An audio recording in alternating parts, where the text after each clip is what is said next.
besi. Ni mata bola ke ni tajam ni. Oh. Skru-skru lah apalah. Ni nak letak ujung tu, nak bui ngecik. Bateri 2, pemegang. Oh, padu lang daripada rumput ngecik. Ni. Aku nak terang guna mata besi ni lah sebabnya nak kerak pokok. Pokok kecil-kecil. Okey, gini. Okey, siap.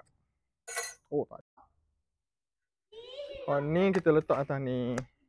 Kita letak untuk nak pegang kan. Kita masukkan bateri dia dulu.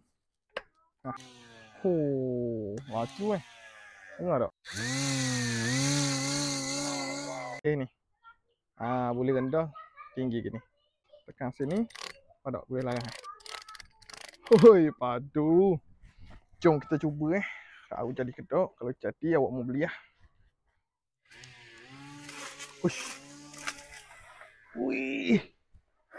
Ya betul. Oh. Harga dah lah murah. Mata dia bagi banyak. Tajam pun tajam tengok Ni pokok-pokok ni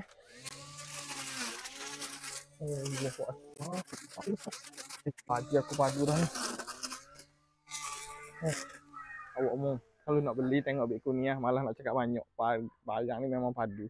Habis bateri cah je. Tekan Bik Kuni order sekarang.